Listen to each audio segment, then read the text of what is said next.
Ever have one of those days where someone pushes you so far you don't even get mad? You just get sharp, like a blade honed to cut through nonsense.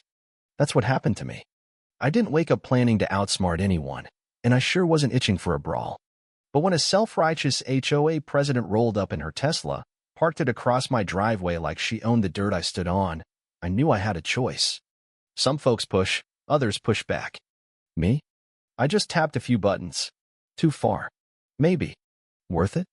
You tell me. My name's Ethan Hayes, and I fix Teslas for a living. Crack open their systems when they glitch or lock someone out. It's a weird gig, sometimes skating close to privacy lines, but it pays well. 7 years of it let me buy a rundown lodge in Willow Creek Grove, a sleepy suburb outside Denver, back in early 2022. The place was a 1970s relic, all sagging beams and chipped paint, but I saw potential. Over 3 years, I turned it into a tech haven. Motion lights, security cams, solar rigs, even a signal jammer for those rare moments I need peace. Willow Creek's the kind of place where every house looks like it's auditioning for a magazine cover. Identical beige boxes, lawns mowed to a quarter-inch, mailboxes straight out of a catalog. My lodge, with its cedar walls and DIY vibe, stuck out like a rebel flag. I figured as long as I paid my taxes, folks could keep their opinions to themselves. Then I met Clara Whitaker. It was a crisp October morning in 2024 when I stepped out for a coffee run and saw it. A gleaming Tesla Model X sprawled across my driveway, blocking my pickup.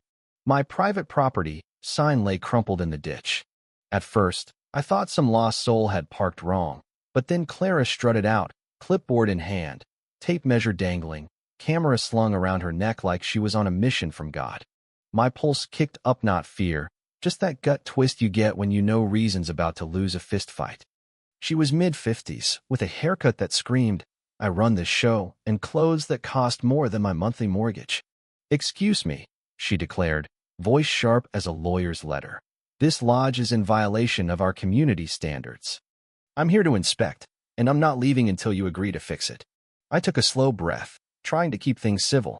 "Ma'am, you're blocking my driveway. This is private property.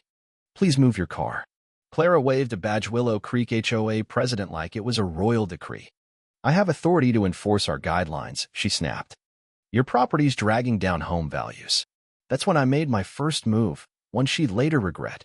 I glanced at her Tesla and said, "Nice car." I pulled out my phone, opened the Tesla Tech app, and made her headlights dance. 3 flashes, a pause, 2 more. Her jaw dropped. "Cars don't do that," she stammered. "Oh, they do," I said, showing her the app with her car's VIN and a menu of controls. "I fix these for a living. I can run them remotely." Her face went pale, but she doubled down, planting her feet like she was ready for war. By the next day, Clara wasn't just batched, escalated to full-blown siege. She'd set up a folding chair on my lawn, complete with a table, umbrella, and a cooler, live streaming to her handful of followers like she was hosting a true crime podcast. "Good morning, Willow Creek," she chirped into her phone. "I'm documenting violations at 231 Oak Hollow Lane." The homeowner refuses to comply. She was lying through her teeth, acting like we'd had a polite chat when she'd trespassed and trashed my stuff. She accidentally crushed my garden plants, knocked over a scrap metal sculpture I'd built, and tipped my recycling bin, scattering cans across the drive. Each time, she'd flash a fake apology to her audience, blaming her thorough inspection. I warned her again, "Clara, you're on my land without permission. Move your car, or we've got a problem." She smirked, daring me to act.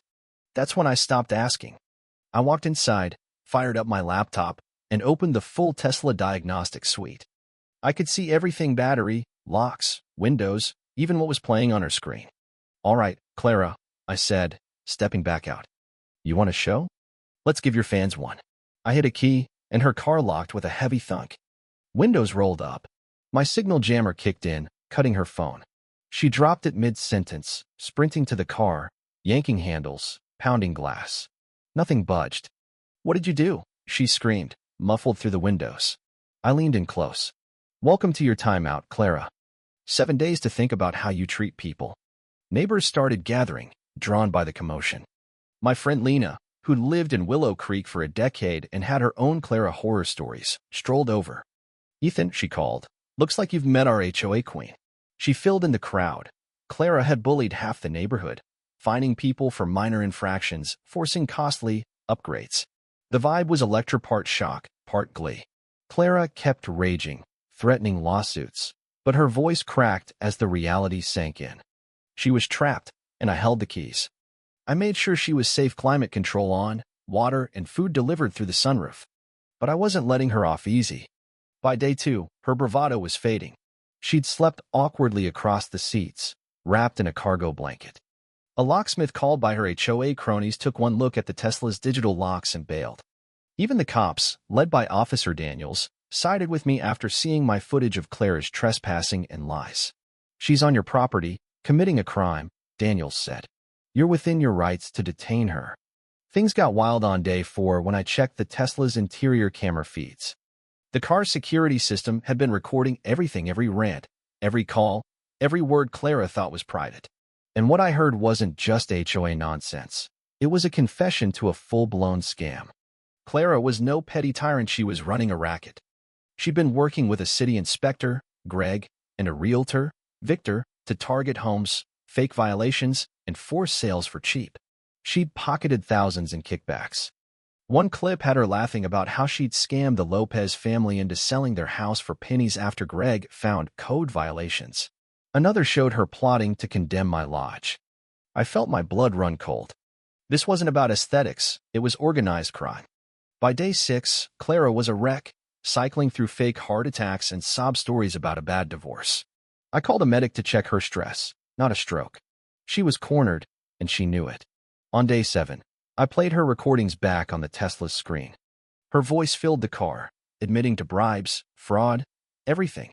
She pounded the glass, screaming, "Turn it off." I didn't. "Clara," I said through the intercom, "the feds are already investigating. You've got one shot to cooperate, or these tapes bury you." That's when Agent Harper from the FBI's fraud unit called. The Lopez family's complaint had sparked a probe into Willow Creek's shady deals, and my footage was the missing piece. I told Clara an agent was coming. She sat frozen, eyes hollow, as the weight of her crimes hit. When Harper arrived, Clara spilled everything through the intercom: names, payoffs, properties. She'd forced out 10 families, pocketing $350,000 while costing victims over $1 million in losses. Her standards were a front for theft. On the 7th day, I unlocked the car. Clara stepped out, trembling, to face a crowd of neighbors. Instead of excuses, she spoke. "I've been a monster," she said, voice breaking. "I bullied you, lied, stole. I'm sorry." She named families she'd hurt, admitted her greed. Lena, who documented Clara's abuses for years, nodded but held firm, "Prove it with actions." Clara agreed to plead guilty, forfeit her assets, and testify against her crew. Victor was arrested that day. Greg was suspended. More heads would roll. Clara served 2 years, her cooperation slashing her sentence. She moved to Vermont, volunteering to mediate neighbor disputes, using her story to warn against HOA abuse. Willow Creek changed too. Lena took over the HOA, scrapping Clara's rules for fair ones. Property values climbed, and families returned. My lodge became a local legend, even earning a plaque for the week we fought back. I started a business helping homeowners battle HOA tyrants and joined Tesla's security team to plug the gaps I'd exploited. Clara wrote me later, thanking me for those 7 days. "They broke me," she said, "but they made me see who I'd become." Looking back, I wonder if I went too far. Locking someone in a car for a week isn't exactly neighborly, but it stopped a predator and saved families. Sometimes, you don't outshout a bully, you outsmart them. So what do you think? Was 7 days in a Tesla justice or revenge? Should I have called the cops sooner? Or was Clara's timeout the only way to break her? If you've got a story about a power-hungry neighbor or an HOA gone wild, drop it below. Like if this made you cheer, cringe, or think. Subscribe for more tales of comeuppance and karma. Let's hear your take. What's the line between right and too far?